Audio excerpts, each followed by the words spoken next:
Okay.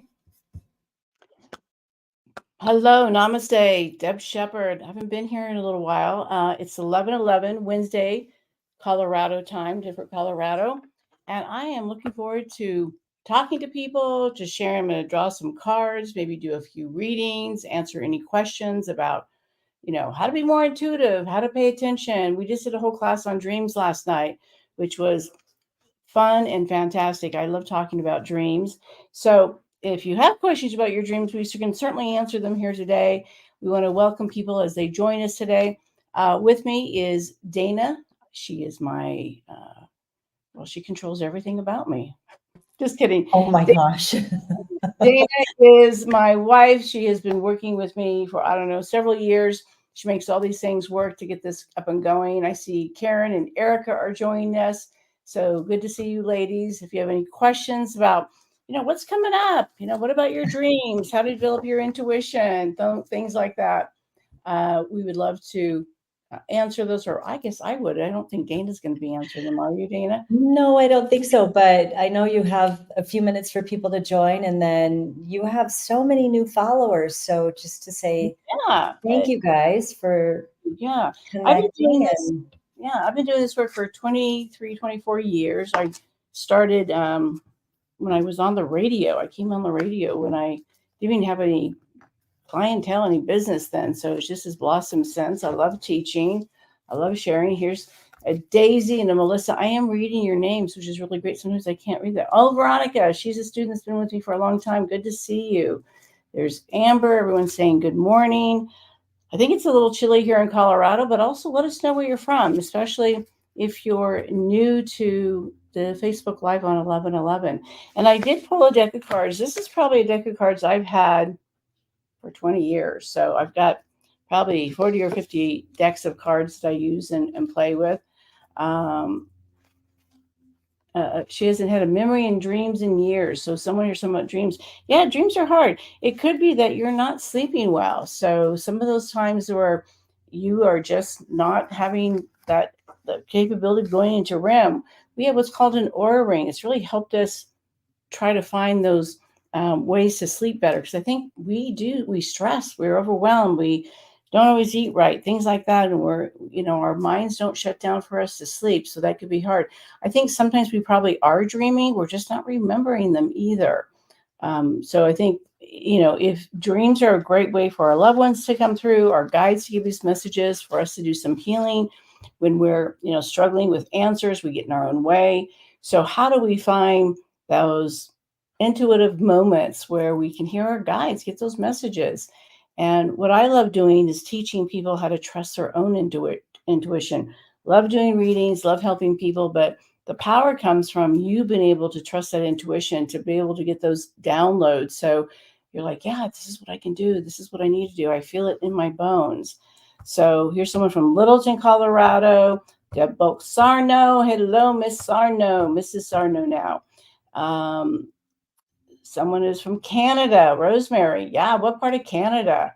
I've been there once. It is beautiful. It's just a gorgeous place, in my opinion. I went to the western part, Vancouver, which was absolutely beautiful. Fort Lupton, Melissa. So you're going to pull some cards today? I'm going to pull some cards, see if people have any questions. Or I will do probably a few medium readings, or someone from Texas. But please, if you have things that you have questions about, it can be about me. I'm pretty much an open book. I'll share about my intuition. If there's fears about developing your skills, if you feel like you are highly intuitive, maybe you're getting some people who have passed that you're feeling around you. What do you do with it? Maybe it's about you're feeling things about other people. What do you do with that? Those boundaries that we want to set up for ourselves. I remember when I first started doing this, I'm shuffling cards right now as I'm talking, just to kind of, if you can't see it on the camera, but I'm talking and I'm shuffling some cards. Because I'm going to pull a couple cards. I'm going to see what the message is for the group. Hopefully there'll be some insight for everybody here. Decks of cards are fun. If you're developing your intuition, you're like, I'm not really sure how to do this. Getting decks of cards. One of the people that I really adore is, and there's lots of them out there, is Colleen. Go right there and read, right? Yeah, she's fabulous. She does a lot of the stuff. Just a good soul. I like her cards because her and I are very aligned in what we believe and how we teach and how we share. So I like her cards. You can go to any bookstore, spiritual store, or get them online. Amazon has every single thing you'd ever want in your life. So definitely go into Amazon. They can ship it to you. You just kind of shuffle play. There's usually a book with all of the cards. They tell you how to use your deck of cards.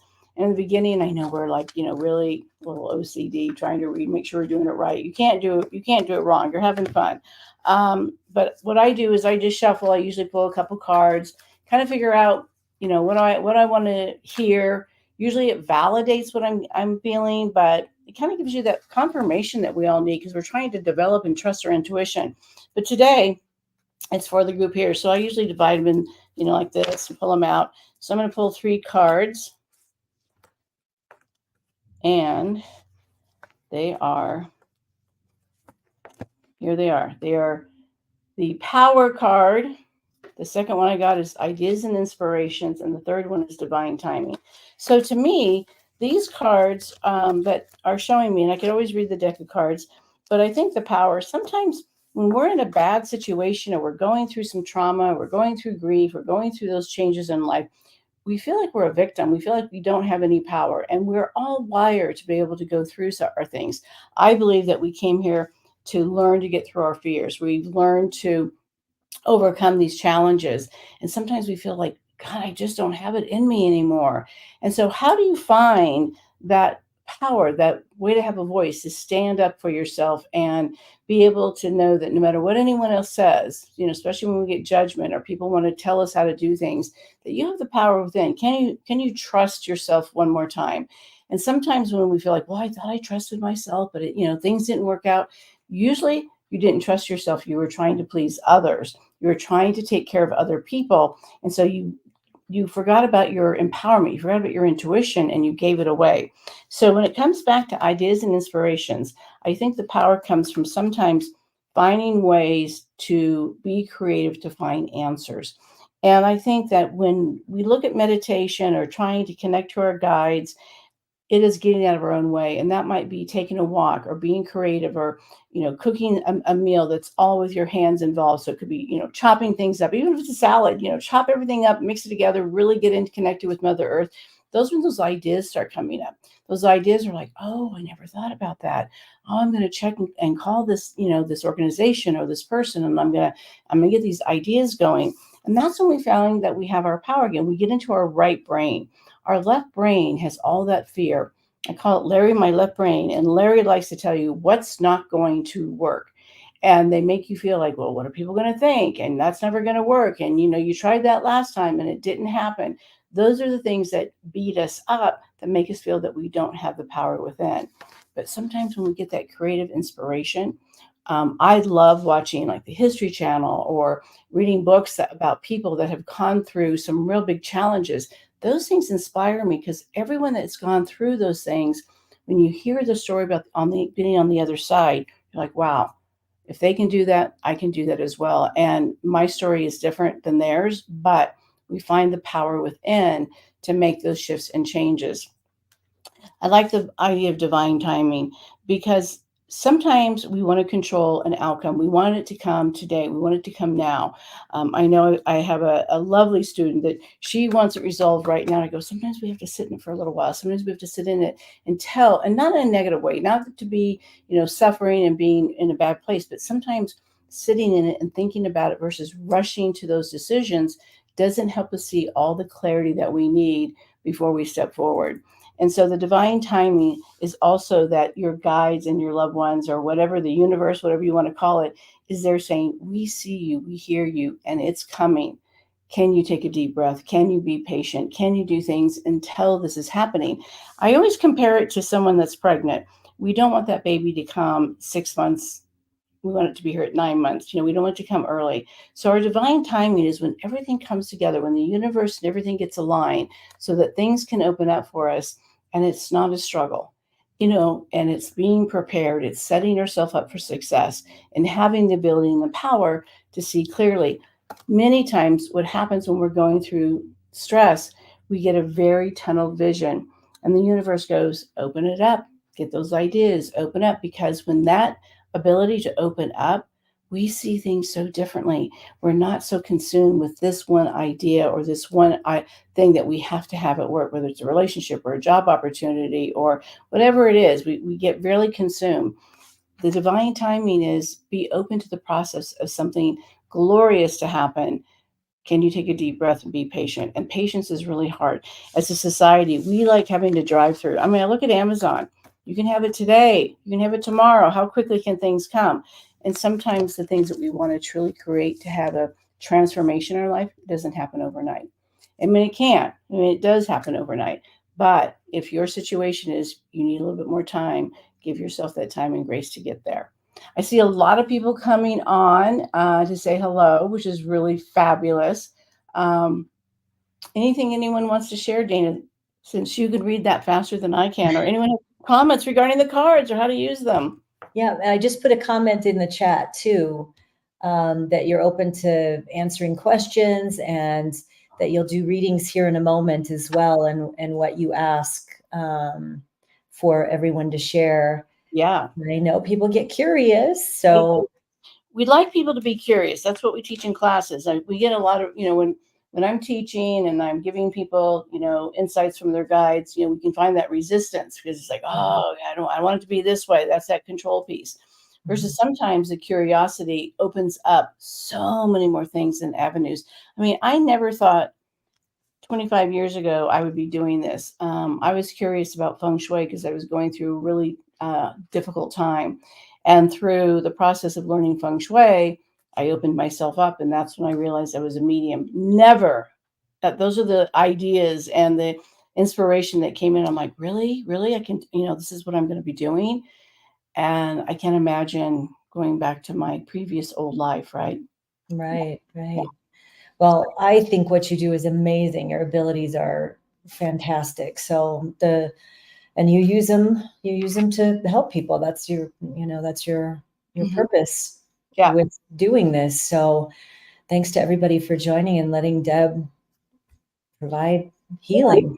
So Tracy is asking, I'm sorry, Deb, go ahead. Go ahead. Tracy's asking. Yeah, Tracy was asking, she reads everything you post. It's helped her so far with her grief.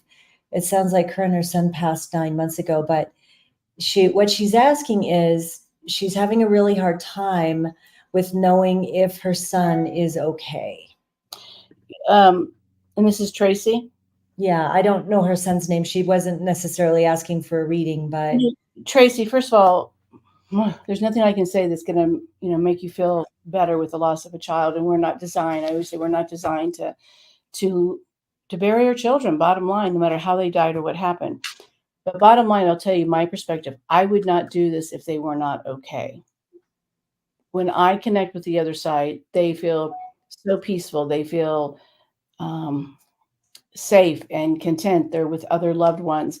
We, on the other hand, are missing their physical being. And what I like doing is helping people go to the place of healing so you can feel your loved one, so you can have that connection and feel that peace. I've said this a million times. There's a movie I watch or I recommend too. It's called Defending Your Life, and it's with Elle Brooks and Meryl Streep. It's released in 1999, so you kind of have to go back to find this movie. And what I like about it is I would say there's no taxes or dieting, so it must be heaven. And I think with our kids, it's especially, we want them to be with our loved ones. We want to know that whatever they went through here, whatever pain or suffering they went through, that they're not carrying that. And they absolutely do not carry that on the other side.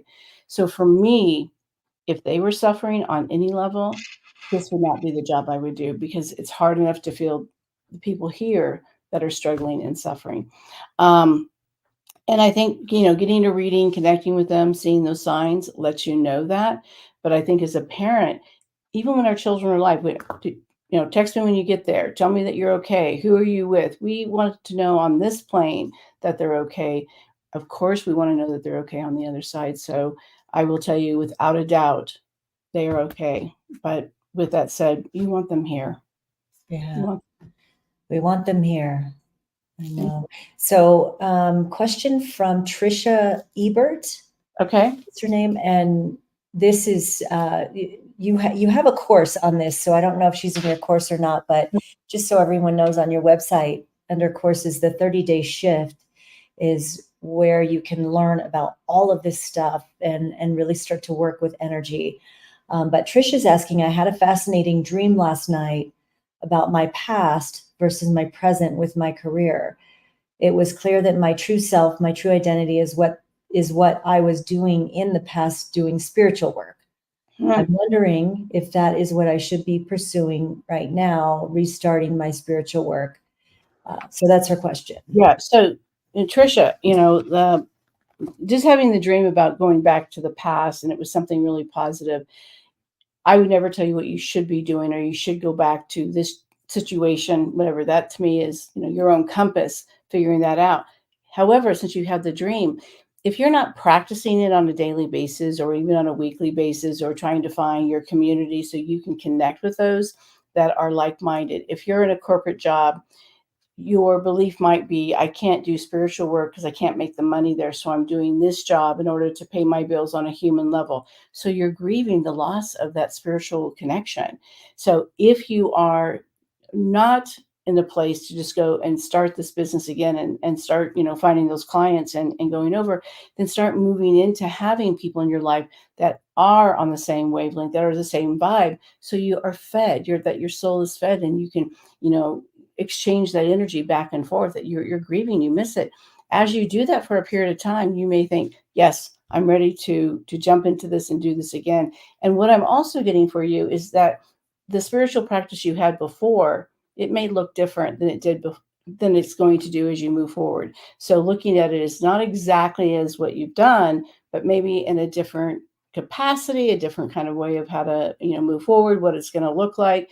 And so that might be where you're connecting with like-minded people to kind of figure that out. Look at a new way of discovering what that could be for you as you open up that door, and more the merrier. I mean, I really encourage people to open a practice or do a practice that, heals their soul. But I do find a lot of people in the spiritual world that do this kind of work struggle with the financial part. There's a lot of guilt, that vibration thing. So that might be why you went into corporate or you went into this other kind of job, to figure that out, to see your value and worth. So good luck. Let me know what you're going to be doing. Let's see. So you want to talk about how you do readings and what information you need real quick? And we do have some people asking. Absolutely. If you're ready to jump into that. Always. Dana directs, and I just said, okay, what do you want? Like my guides, what do you need to do? So if you are looking to have some direction in life, so when Trisha was talking about, the spiritual journey, where to go, it's her guide showing me that maybe part of it was she felt like financially she couldn't get there. So her guides are showing me, yeah, there was, some issues with trying to bring in that abundance, but she's in a different place. So how to move forward with that. So the guides are giving me that information. When it comes to a medium session, when I connect with your loved ones, on this type of venue, we ask for specific things just so that I can connect quicker and move through it. If you have an hour session, you don't do that. If it's a child, I look for their name and their age just so I can tune in more quickly. If it's a loved one, like a parent or a spouse, just their name and how they're connected. And then I will provide insight from them. Sometimes they'll bring through other people they're with or animals, which is always fun. And I can too, as well, connect with your fur babies. But they will talk about, possibly the personality traits always, maybe how they crossed over, messages about what's happened since they've died so that that they're around, shout outs about hello. And just, if you don't get a reading today, if you're on here, you may be getting a reading as well from somebody else. We always see there's always these great connections, how the universe lines it up. But I'm an empath primarily, but I hear, see, taste, and smell. So I take all of my senses and I pull them together to get a language. Remember, your loved ones do not have any vocal cords. They don't have a body. They have a soul. So their soul is vibrating and communicating in a way that I can deliver a message to you on a human level, which is really cool if you think about it. It's like, wow. So they give me sort of a soul level of sign language to be able to communicate. You explained it really well. I still am like amazed that. Well, I am too. I don't know how this works either. I mean, I just sometimes I check in and I'm like, yeah, tell me to drive the car and go to the grocery store and I get lost. But for some reason this this works pretty well. Oh, Yeah. Mary Kate likes my hair. Thank you, Mary. Yeah, I'm having struggles with it, Mary. So I really like the compliment. So I'm trying to figure out what to do with it. I'll take the compliment at any time. Let's see here. So there's Karen on here, and she lost her son Luke. His age was 29. Okay. First thing I get, again, Karen, anytime anyone loses a child, my first condolences. There is a organization called Helping Parents Heal. So anyone on here that knows someone who lost a child, or if you lost a child, please know that Helping Parents Heal is an organization that invites meetings on and mandatory testis, and I'm one of them that has been vetted with them. So they're a fabulous organization, and it's free. Luke has this outgoing personality. My stomach is really hurting, so I feel like there's maybe a lot of stress in his life or a lot of things to overcome. Big smile. I feel too that when I feel like this with him, maybe during this time I felt like he had a lot of weight on his shoulder. Maybe he was taking on way too much that felt like he couldn't handle. I feel like his death was definitely a surprise to the family, or a surprise, unexpected on some level. He's also telling me there's an older male with him, and it feels like there might be a grandfather connected to him that might be there. And I feel like the grandfather is saying, no, he may not have believed in this, sort of a skeptic at some level. And I'm also being pulled out of Colorado. I don't know where you are from, Karen, but I'm not feeling like Grandpa was from Colorado, or I'm getting an out-of-state connection as well. Luke feels this little bit of a stubborn. There's a quietness to him, but a big presence and a feeling of kindness to his heart. But I also feel sort of not sharing or expressing things at the time to let everyone know what was happening to him. But I feel completely overwhelmed. And sometimes I get this, and I feel like this might be for him. Not sharing, maybe there was just a lot of stress, but not sharing what was going on. And I keep getting unexpected, but he said he's okay. He's there with the older male. And I'm getting a small animal. It feels like a cat. And it doesn't have to be his cat. It could be yours from childhood or from a long time ago. And he's also saying that you don't have all the answers that you need. Like, you're feeling like not all the data or information has been given to you. I don't feel like this has been a long time ago. I could be wrong, but it feels like, and maybe this is your grief, that this wasn't too long ago, but he keeps saying there's things that have not been answered for you. And you're feeling a little frustrated that you're not getting the details that would help you in your healing. So hopefully that makes some sense. If it does, Karen, post it. If it doesn't, also put that on there too, because it could be for somebody else, but I really think this is for you. And I just keep getting Luke feeling like he could have communicated better to your situation. We always love getting validation after you receive a reading. So if you receive a reading, please type in validation on what Deb got. Yeah, Luke. It looks like you're getting more. Yeah, Luke just feels kind of this quietness where you're wanting to, like, I would want him to come through and go da da da da, and he's just like giving me just bits and pieces for whatever reason. Their personalities, the way the personalities come through is very cool. Mm-hmm. Let's see. Just kind of randomly choosing. I have Leonora, who lost 2 boys.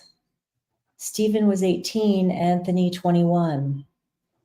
Okay, I feel like this was not at the same time, but it feels close together. And it feels, both of them feel very unexpected, but for different things. And I feel like, and again, this loss is tragic on so many levels.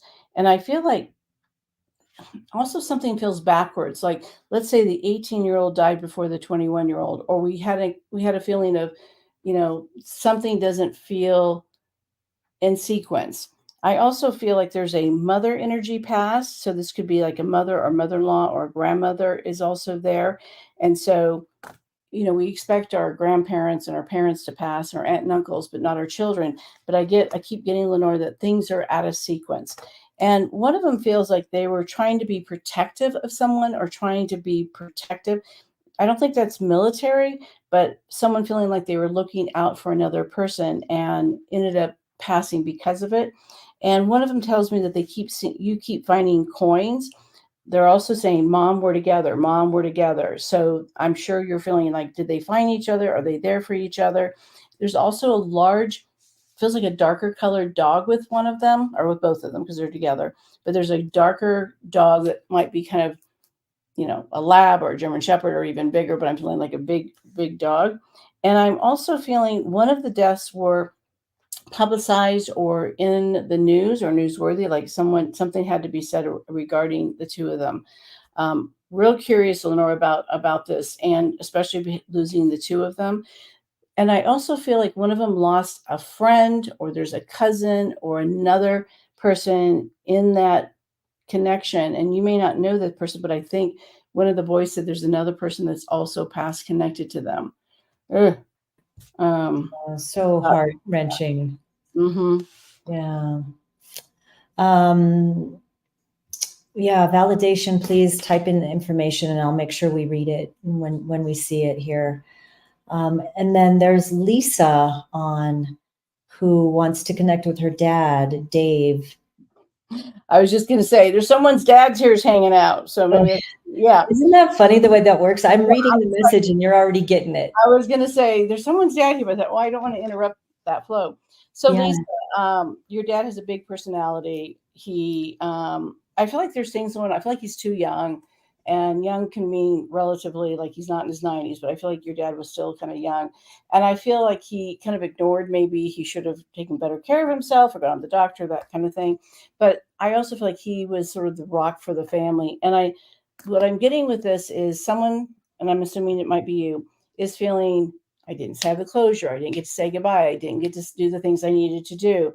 And your dad's like going, fine, it's okay, fine. Kind of like, get over it. And I also feel like your dad's service. So there's two things. Either he didn't expect that many people, or you're still figuring out what to do, or there's something around the service that you're concerned about. And he's like, it's all good. It's all good. But I just feel like this is a man that, tried to take care of his family the best he could, but he's also just apologizing to you. I feel like you're just taking on a lot of guilt around your dad, a lot of guilt of would have, could have, should have. And he's just saying, please don't hold on to that. I'm having trouble breathing. I'm assuming it's not COVID because I'm not coughing. That's usually my sign, but maybe chest, lung, impact kind of here. And he's there with another man, and this could be an uncle of yours, a father-in-law for yours, but he said there's another male with him there. And he's talking about him having a full head of hair, or the person with him doesn't have a full, something about the hair. So I'm curious about the hair. And he's telling you to take the trip. Like, he sees you going on this trip, take the trip, go have some fun. Don't be always concerned about, about where he is and what's going on. He's good. So she didn't say how he died, but she did share that he was murdered in jail and was alone for quite some time before he died. And so there guilt and stuff. There's a lot of guilt. Yeah. Okay. Because he's like, I'm fine. And it's interesting. He's not showing me a prison guy. He's just showing me I'm all good. I'm fine. So if you're thinking, is there a hell? Or maybe that's what the service is like, because I kept getting there. Maybe you didn't have a service, and who's going to show up for him regarding, a person that was in prison. That's why probably he was apologizing. Like, you didn't go see him in prison, but he's like, don't worry about it. I'm good. I'm fine. Don't hold on to that. It does not feel like to me a person at where he is now anyway, with this feeling of regret, or I'm going to say the word remorse. It doesn't mean that he doesn't feel bad for maybe some of the things that got him into that place. I just feel, don't look back at that and know that he is 100% okay. So if you were thinking we should have had a service or we shouldn't, or does he deserve one? He's like, don't hold on to that. Like, let it go. So his brother recently passed, she said, and he loved his hair and beard. Okay, so that's what he's there with him too. So they're there, and it's nice knowing that people are like, are there in hell, or is there a purgatory, is there a bad place? No, and I feel like it's interesting. Your dad wasn't holding on to these this heavy stuff. And obviously, Lisa, this is not the dad you expected, but obviously, if you still loved him and he was murdered in prison, which tells me they don't know I feel like there's a cover up. He's like, I'm fine. Don't worry about it. I'm good. Wow. Yeah. Good. Yeah. He wasn't showing me prison whatsoever. Well, I guess, I mean, shit happens in life, right? Yeah. Stuff happens. Yeah, It that's why he was probably apologizing in the service thing. I was just really like, what's he talking about the service? It was weird. Well, I just want to say that you plan on trying to do Facebook Lives, YouTube Lives, just about every Wednesday. So for sure, you're planning on being live again next Wednesday. Mm-hmm. So you guys come join again next Wednesday. And otherwise, I'll let you wrap it up, Deb. Yeah, thank you. And, when your loved ones, you miss them and you didn't have to have closure, or, you want to know if they're okay. Well, first of all, they are okay. Again, I wouldn't do this if you just came on if they weren't okay. And look for signs. They want to talk to you. They want you to know that they're around. They love electronics, anything with electricity. They drop you coins. They'll come through in your dreams if you can. They will turn on the music that reminds you of them. They will give you things randomly to let you know that they're around and with you. If you choose to get a reading, find a good medium. I have been vetted by many organizations, so find someone that you can truly trust. And if it takes a little while, it's worth it. But I just want to give my condolences to everyone here. They are with you. They love you. They do not hold on to all this old stuff that we hold on to. And the more that you heal that and you learn to move forward and forgive yourself, that's when you make that better connection, because your vibe changes. But with that said, it's lovely to be here again. And thanks, Dana. And namaste, everyone. Take care of yourselves.